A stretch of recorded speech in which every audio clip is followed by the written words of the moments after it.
with really high performers, the issue is not productivity.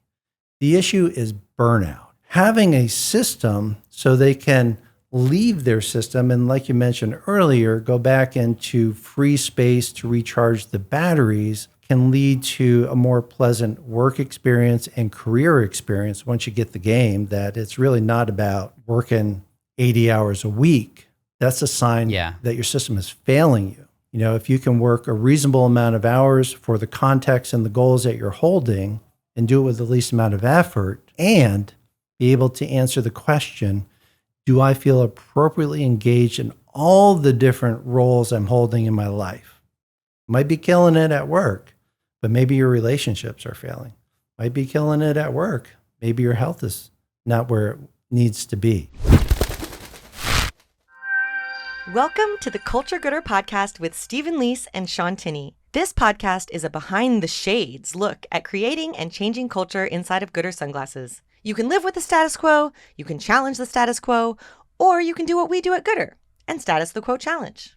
We have a very special guest with us today, Mike Williams. He's a very good friend and the architect of Doing to Done. Mike, how you doing today? I'm doing great. I'm excited to be here. Excited to be with you.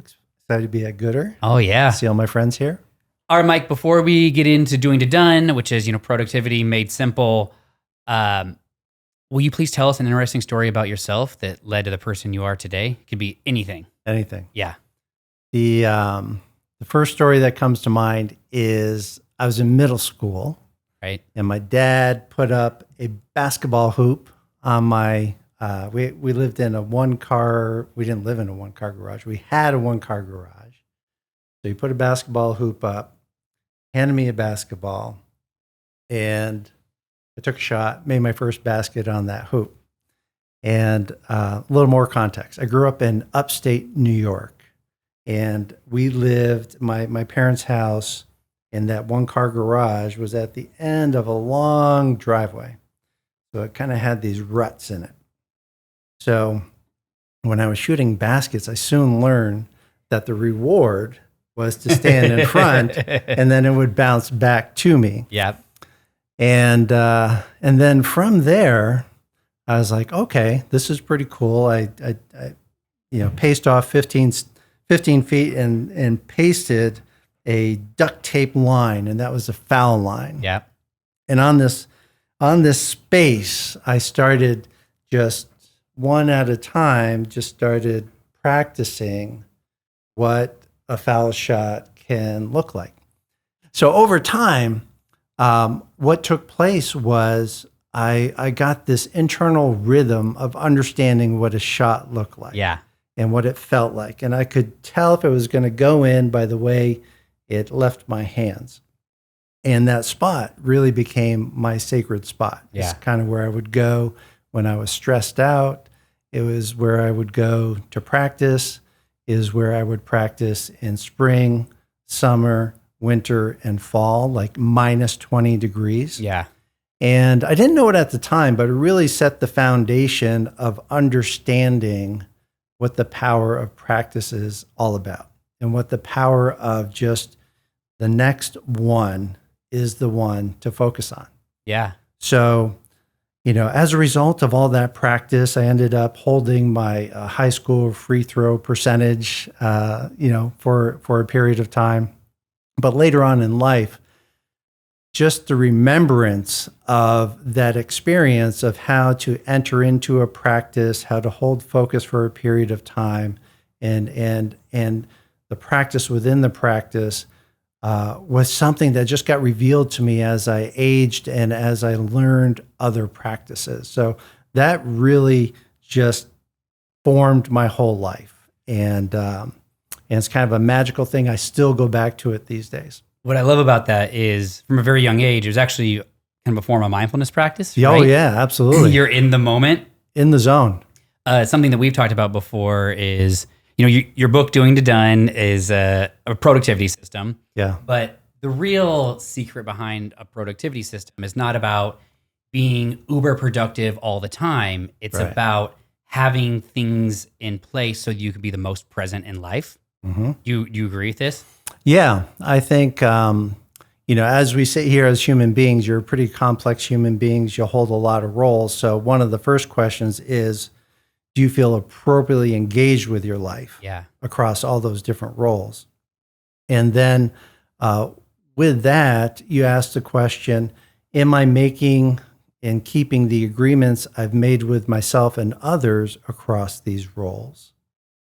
And so those two things kind of combine to set up a design question that I use in productivity, which is how can the current you help the future you become the best you, right? Because we're here today, but how can I set myself up for success tomorrow, a week from now, a month from now, and help myself pick up a basketball in the future and just say, take this one shot and you're good. So productivity for me is really a design question. Yeah. Designing the life you want to live. I even think there's an element of it that for me personally, having a really thought through system for myself, it actually allows me to be comfortable not being productive. Right. Because I know the space and what's going on. I know what is I need to do. I know what I don't need to do. And I know that this time is okay for me to do nothing. Yes. You have a really good system when you are doing nothing guilt-free. Yes. 100%. And you have the space for the mystical, magical serendipity.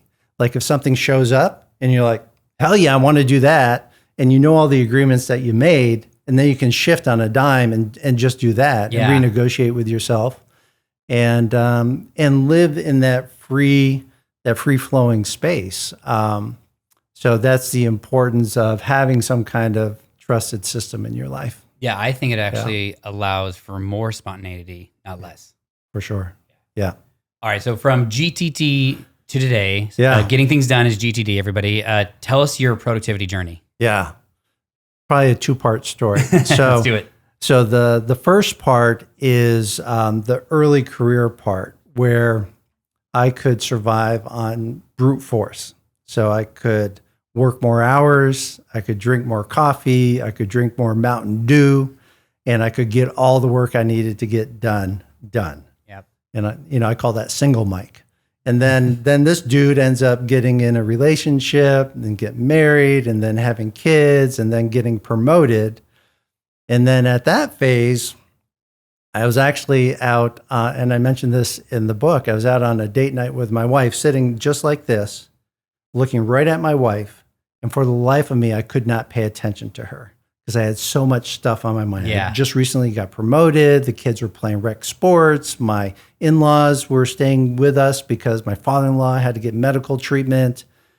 And it was just a mess. So overwhelm had entered my head, and I didn't have the know-how to get it out because the only system I knew was brute force. Yeah. And now I needed systems and strategies and frameworks to handle the ambiguity and the complexity of life at that moment. It's kind of a cruel joke. It's like as soon as your personal life takes off, your professional life takes off, and it's a perfect storm of complexity. Yeah. So that was the second part. So once I started seeing, okay, I needed systems, then you're on this journey of somebody must have cracked this code. So I started reading Peter Drucker, Dr. Stephen Covey, and then landed on David Allen, who wrote a beautiful book called Getting Things Done, which was a game changer for me, and started practicing that at General Electric and noticing that things were starting to come together and going back to the idea of that one shot, like, oh, I just have one piece of stuff. What do I do with this? And how do I shoot this into the appropriate basket that it needs to be in? So that started me on this whole journey of discovering it myself and then sharing it with my team members. And that went well. And then I started a blog about it. And then a couple of years after that failed date night, I sent a note over to David from my blog. Hey, here's a post you might like. And then we ended up in dialogue, and then he invited me in to be the CEO of his company. So as the CEO of the David Allen Company, now I entered the dojo of the master. Yeah. Like David is like awesome. Yeah. And he's such a, just super smart, super down to earth, and just a great teacher. But the real teacher for me in that moment was the ability to go out and train and teach thousands of people while I was there. And in that context, what I was doing was I was coaching, I was keynote speaking, and I was delivering seminars. They're kind of in and out moments where you get to deliver information, and it's really cool, really good, changing lives. So I did that for about 5 years. And then after the David Allen Company, right around the same time, we wrote a book called Getting Things Done for Teens together, published that. And that book created some interesting feedback loops. If you look in the comments on Amazon, a lot of adults really like that book. And when I teach, I tend to be a very visual storytelling kind of teacher. So, okay, data point 1. Data point 2, I left the David Allen Company and worked for Tony Hsieh, the CEO of Zappos. So he brought me on to be the enterprise productivity architect. So now I had a playground of several thousand employees to work with over a long period of time. And there I got to really understand what mattered most. And also, if you've ever been to downtown Las Vegas, you've got Life is Beautiful music festival, you've got wonderful graffiti, you've got art, all this cool stuff. So a lot of really good energy and vibes in that. So I created a program at Zappos called Clarity, which ended up being the foundation for Doing to Done. So I noticed that when I was working with executives all the way down to call center workers, that there was really 20% that mattered most. Okay. And so Doing to Done is the 20% that mattered most. And writing in today's age, you're writing towards the Snapchat, the TikTok, the Instagram reader. So it's like short, it's simple, fun, visual, and engaging. And I got to live into the current reality of publishing that and putting that out into the universe. And the 20% that mattered most at Zappos was really a humbling experience because I got to just sit down and shoulder to shoulder draw pictures with people, help them sort out their life. I had one colleague, bless her heart, she was going through a divorce. Her mom had cancer. She was in a job change and she just got divorced. So productivity at that level is real world productivity. Yeah. So helping people sort their life out, put it back together in a way where they can find relief in the eye of the storm, that's what it was all about for me. And how we got there was just with really small, incremental, kind coaching sessions that were largely drawn out on a piece of paper so they could see their life and then put it back together again and then take a small step forward. And then we'd come back in a week or two or a month and follow up and just do that over many, many years. And you could see that having a really positive impact on people's lives. So I tried to package that all up, try to package the wonderful street art and the vibe into Doing to Done to create a piece of work that is beautiful, giftable, shareable with somebody else, and can really have some wisdom in it to help people have an on-ramp to this conversation so they can start sorting themselves out. Yeah. I mean, the one thing that struck me when you first shared Doing It Done with me was the visual nature of it. It was the first time I ever saw a productivity system outside of just text. And I think in this world, that's really impactful. Yeah. I mean, let me see. If you take a look at a lot of the productivity books that exist, to no fault of their own, they grew up in a system where you had to have X amount of pages. Yep. And, X amount of pages of 10-point font does not necessarily equal a productive read for people. Yeah. So when I was writing Doing to Done, it was in a different age. Self-publishing had come out, so many different technology options had come out, so you could design a different book. My number one criteria was I wanted it to be giftable. So something that people could share. And I wanted it to be accessible and immediately implementable. So simple, fun, visual, engaging is what it's all about. And that's what we ended up with Doing to Done. And it's out in the world, making a difference. Yeah, it's wonderful. Yeah. Full disclaimer, I wrote the foreword to the book. So Yes. I just got to get that out there. All right, so you've coached a lot of people from bringing GTD into your team at GE, when you're working for David Allen Company, ton of organizations, Zappos, now Doing to Done. You coach teams, organizations. For our listeners out there, like, what is the best way to bring a productivity system like Doing to Done into their team culture? Team culture, yeah. You name it, company. So there's 3 levels of coordination. The first level is with yourself. So that's level 1. Level 2 of coordination is you working with somebody else, so like an executive assistant, life partner with life partner. And then the third level is 3 or more people and above trying to coordinate and do something together.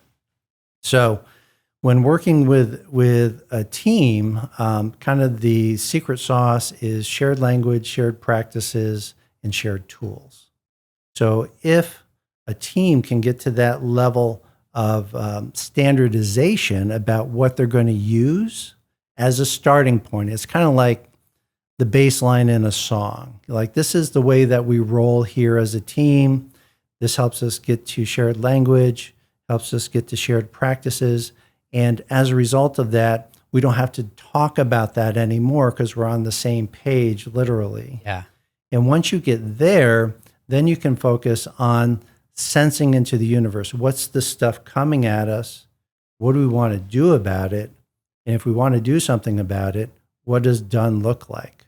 So Doing to Done is really taking the ambiguity and complexity that's coming at teams, naming it, and then turning it into a doing statement and a done statement. So you can see the finish line and what the next action is.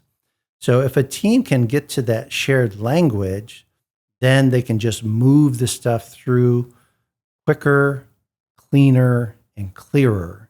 So there's less drop balls, there's less misses and stuff like that. Do you find that people bring it in to a team all at once? Do you teach a company it all at once? Like, how does it, what are you seeing? I mean, I know when we did it at goodr, Yeah. I think we were about 15, 20 people. Like I obviously had a system long before that. So did other people. And we did an offsite and taught it to everybody at once and kept it going. But how would a company, let's do 2 questions. Yeah. If it's, like a company under 10 people, company over 50 people, like how would you go about recommend putting it into an organization? Yeah. So different levels of companies, different contexts. So if you're starting out, say you're an entrepreneur starting out, that's the best time to do it because you can bake it into the DNA of the culture, and then you can onboard people to that, like goodr did largely. Yeah. And as a result of that, it just becomes part of the cultural DNA. And so the next level would be is if you already have an established culture, how do we bring it in? And typically the pattern has been an individual kind of gets it, understands it. An individual might bring a colleague in and they both want to be high performers. So they're always seeking ways to get better. That's kind of like a common denominator. And then once a decision's made, some leaders say, hey, I understand the value of creating team culture. I want a culture that is a high-performing culture. So now we're back to the word culture. What's culture built on? Shared language, shared tools, and shared practices. Yeah. So if we can get that kind of into the background, so it's no longer struggling in the foreground, but we agree we'll play by these rules, then that's a great way to spread it. Now, Doing to Done specifically in this space helps companies come in, and we have a corporate licensing agreement where people can get in at a very reasonable cost and scale it without scaling up costs. Because the real thing about something like this is the ability to get more people involved. And the more people speaking the language and using the tools and doing the practices, the more the culture will move towards that as a norm. So this tool by design is trying to be like a meme that can spread through a culture because it's accessible and it's not overwhelming. What are the commonalities between you seeing a successful integration or versus when it doesn't stick? Yeah. So leadership, number one. So if you've got a leader that reinforces the message, that's really kind of the foundation. Yeah, you have to have a champion. You got to have a champion. And then, but the champion doesn't have to be the executive leader. The champion could be the person who gets a group of people together and they start doing it. And then people notice that group is A, more productive, B, having fun, and C, taking vacation. Yeah. Stuff like that. And in true, like with really high performers, the issue is not productivity. The issue is burnout. Yeah. So having a system so they can leave their system and, like you mentioned earlier, go back into free space to recharge the batteries can lead to a more pleasant work experience and career experience once you get the game, that it's really not about, working 80 hours a week. That's a sign that your system is failing you. If you can work a reasonable amount of hours for the context and the goals that you're holding and do it with the least amount of effort to get to your outcomes, that's the ideal scene. And be able to answer the question, do I feel appropriately engaged in all the different roles I'm holding in my life? Might be killing it at work, but maybe your relationships are failing. Might be killing it at work. Maybe your health is not where it needs to be. So it's about this whole human engagement, number one. And then number two, the other thing I witness is if you can create the conditions where people can be kind to themselves on this journey, because, the external forces will beat you up enough. You don't need to beat yourself up. So, that's the other thing that I wish within this context, within this book, I hope to spread is the ability for people to feel that they can be kind to themselves as they're going through this journey. Yeah. Everybody's imperfect. So, it starts basically with one champion, goes to one team, and then you spread from there. Yeah, you create the conditions for these practices to show up over and over again. So like goodr's been great at this because you've taken some principles and you've integrated them into your normal pattern of doing businesses. Like when you launch a deck, the thinking process to launch a deck, to launch an idea brings you through some project planning questions, right? Yeah. Somebody walks up to you and says, "Hey, Stephen, I think we should do this." You'll turn to them and say, "Sounds like you have an idea that needs to be clarified. Show me the deck and let's come back and have a conversation about it." Yeah. I think for sure. I mean, a lot of the overview slides of projects and decks come from things like doing to done or GTD. And I think the important thing for our listeners out there to understand is it's a methodology, it's a philosophy, there's best practices, but you need to make it work for you and your team and your needs, right? Oh, yes. The end goal is your trusted system. Yeah. So it's got to be yours, meaning it's got to work within your context, whatever that is for you. And some people are handling lower levels of complexity. Some people are handling higher levels of complexity, and the systems will look different. Trusted means your brain needs to trust it. You got one customer for your system, and that is your brain. Can your brain let go or not? That's the very simple question. Yeah. And then system just means you have components that you can go in and routinely update, maintain, improve based on the complexity that you're trying to hold in your life. So the good news about this is it can flex to handle high complexity, and it can be simplified to handle lower complexity. And you can integrate all the other great wisdom that's out there, GTD or Atomic Habits or, the Miracle Morning or any of those things can be integrated into the system. Yeah. So it's really context-based. What are you trying to do? And how do you feel appropriately engaged in either the role and or the life? All right. So speaking of systems, I view you as a productivity savant. So what does your day-to-day look like? Yeah, I am not a savant. Well, you didn't use that word. I use that word. Yeah. I am more like a persistent plodder longer with that. So, you know, I'm an earnest person and I fail regularly. Fair enough. And what I mean by that is I try to set myself up to take actions and then the universe will respond with information. Yeah. So my system is really set up around that. And one of the things that I learned when I was at Zappos was there was kind of like these three main beats. I call them work beats. Like there's a 5-minute beat, a 15-minute beat, and 15-minute plus beat. That's kind of like a deep work beat. And I kind of organized my life around those rhythms. And I can either, you know, batch work into a beat, or I can just kind of have a contextual piece of that work as well. So like projects and stuff, work on that for a period of time. So if you look at my week, I'm largely working through those beats. What fills those beats is practices and projects. And then I'm trying to find the right rhythm of spending energy to not spending energy throughout the day. So at the end of the day, I'm not crashing. Yeah.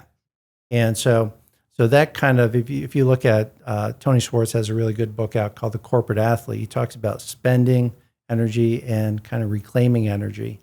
And that's always informed the way I wanted to design my week. So you're not flatlining always on and then dropping off at the end of the day. Is your weekly review on Monday or on Friday? My weekly review has evolved. Yeah. Because when I had a lot of complexity at home and at work, I would do it on Thursdays. So like a 2-hour weekly review on Thursday to prepare me for the ninjas on Friday. That threw me for a loop. Thursday, I've never heard of that. Yeah. So it helped me get ready for Friday to clean up whatever needed to be cleaned up and get ready for the personal stuff that was happening on the weekends. And then help me hit operationally on Monday, because within the context I was in, Monday was the operational day. I think you're a goodr. We're kind of split between Fridays and Mondays. Yeah, now I'm a slow roll over the weekend. Okay. Because my context has changed and things have changed. So what I kind of do now is I start it on Friday and I finish it by Sunday, but I go roll by roll over the weekend and just kind of, am I tightened up on the projects on this roll, take a little break, then just go through all my rolls. So by Sunday, I'm tightened up. Yeah. And then on Monday, I've got my top projects identified and my top actions identified. Yeah, it is a funny, a goodr. I'm a Monday person, so I can get my week set up. But a lot of people are Friday, so they can process their week and be clear into the weekend. Yeah. There's really no right or wrong way. It's whatever best serves you. It's what best serves you. And the other pattern I see is sometimes there's an emergency review that needs to happen. Yeah. So all you do there is you look backwards a week, you look forwards a week, and you look at your key projects to make sure your next actions are dialed in, and then sprint. And you might do that 3 or 4 times in a week, depending on how fast stuff is coming at you. Yeah. So your daughter, Hannah, was my assistant, now produces this podcast. She's actually sitting in the room right now. So she told us about how early on you would kind of teach her GTD through interesting ways. So, you know, tell us a little bit about how and why you started to do that early on, and any advice for parents for how to kind of get kids into this world of understanding how to like manage life and projects. Yes. So, you know, so first of all, apologies to Hannah if I screwed you up for life. But I don't think I did. No, not at all. You know, the intention was, you know, I'm a curious person, and like I mentioned, going back to the foul line, there are practices that you can do. So as a parent, I always felt that I was planting seeds. And some seeds you will get to see grow, some will grow out of your view, and some will never, ever grow. Mm-hmm. But probably some of the best wisdom that I ever received was a statement is just a poorly worded question. Okay. That's part one. And then part two is remember the beginner's mind. So when working with kids. And parenting is the fine art of taking responsibilities that an adult holds and bringing it over to the child, and then the teen, and then the young adult. So ultimately, they have to be ready to handle freedom. Mm-hmm. And that's the journey. And so I realized that statements weren't going to get me or the kids to where they needed to go. And it's no fun because a statement just puts you in a corner. But a question opens up possibilities. And a question you can have fun with and experiment with. So when the kids were young, I was more curious on what is raw, naturally on your mind. What is in that imagination of this 4-year-old, of this 6-year-old, of this 8-year-old, of this 16-year-old, of this 18-year-old? And the only way to unlock that is to ask a beautiful question. And then that question can produce information. So part of what I wanted to teach was the ability to say, I've got an idea or I've got a swirl, and if I write it down, I can see it now. And just that act of, like when they were kids, the act of going from here to a piece of paper, I'm like, wow, that's your imagination in action. And that card was just blank 30 seconds ago, and now it has your idea on it. So I'm like, how freaking cool is that? And we're like, yeah, Dad, that's so cool. And then we can take the ideas and put them up on a board or do something with them. And, at the younger ages, then I could insert the beautiful question of what's the next action we need to do to advance this a little bit. Mm-hmm. And I just became the proxy deliverer of bodies towards the next action. Like, oh, we need to go to Anna's house. All right, I drive them over to Anna's house. Or we need to go to the tree house down in Pine Street. So I drive them down to the tree house. But they would come up with the next action. Yeah. I was just a vehicle. Facilitator, yeah. I was just a facilitator. And then that planted a seed that later on in life, when things got a bit more complicated, like I remember when Hannah was a junior in high school, applying for colleges, taking AP classes, social media was on the scene. I remember her sitting on her bed, you could just see the weight of the overwhelm on her, crocodile tears just on her eyelids. And she was just not in a good place. Mm-hmm. And the last thing she needed from me was a dad lecture, right? So I'm like, okay, I read the scene, I recognize it. I'm like, that's the last thing you need from me. So I asked for permission. Can I come in tops 15 minutes? And all I want to do is ask you a couple questions. It may help the current condition. Mm-hmm. So we just spend like 5 minutes writing down what's on her mind. And then I asked her the question, what's one next action that you could take to move these things forward? And boom, boom, boom, boom, boom. She wrote them down. And then you could see the shoulders drop. You could see the life come back a little bit. And I was way under 15 minutes. Mm-hmm. So I'm like, I'm out of here. But it was another example of going back to what do you want to do for your summer vacation, which was the early date question. Mm-hmm. What's on your mind about that? To the same question, but more complexity, because the human at that moment that was in front of me was living a very complex situation. And these young humans need the know-how on how to unload off all that stuff off their head. So I felt as a parent, my job was to teach the know-how. Oh, that's incredible. Yeah. And then the other thing I learned as a parent is I needed to remember what it's like to do things for the first time. Yeah. Like one day she had a project where she needed to make a phone call to invite people to a dance camp she was putting on. I'm like, just make the phone call. And she's like, I've never made a phone call. I finally figured it out where the resistance was coming from. She had never, ever in her life made a phone call. So I forgot that. And I was putting way too much pressure on her because as an adult, I made thousands of phone calls. So we went back and I just remember the beginner's mind. We did a little role play. She made a phone call to, a family friend we had all set up for her.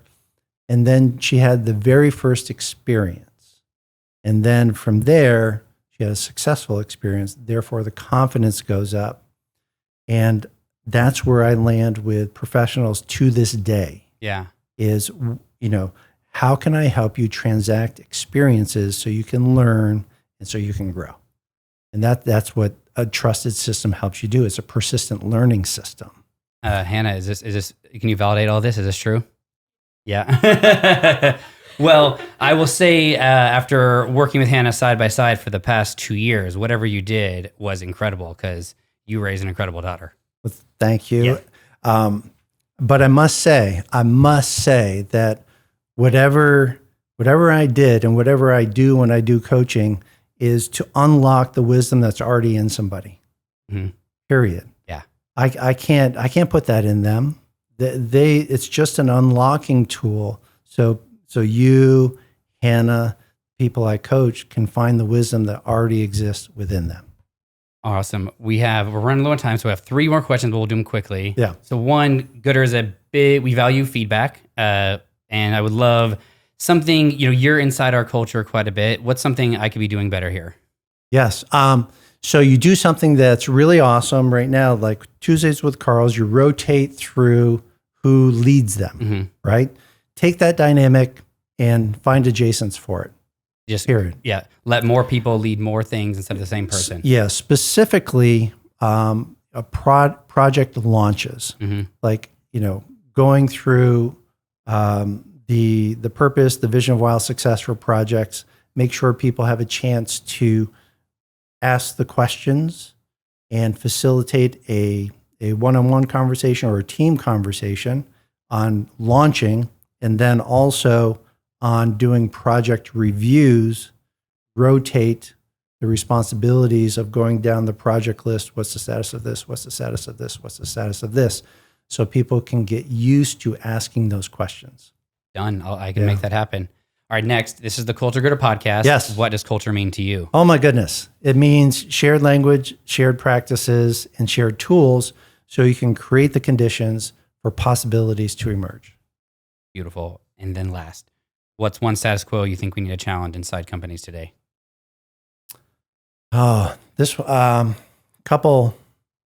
thing. Don't assume that people have the know-how to get out of the mode of brute force productivity to systems and strategic thinking productivity as they move into higher levels of complexity in your company and with their life. And probably one of the kindest things you can do is create the conditions so they can find wisdom from wherever it comes from to help them manage the seasons of their life and the complexity that's coming at them so they can have higher levels of influence at your company, your community, their family, their relationships, all in a positive way. Ooh, we'll end on that. Mike, how can people get your book and what's your website? Yeah, doingtodone.com is where you can find everything. The book, you can find workshops, and you can contact me there as well. Awesome. Mike Williams, thank you very much. All right. Thank you, Stephen. Thanks for listening to the Culture Goodr podcast. To submit questions for the podcast, learn more about our culture, and learn how you can status the quote challenge, head over to goodr.com/culture. And don't forget to subscribe to us wherever you're listening, including on YouTube, where you can now watch all of our new episodes. Who knows? You might even catch a glimpse of Carl at our headquarters if he's not already passed out at the tiki bar from all the margaritas.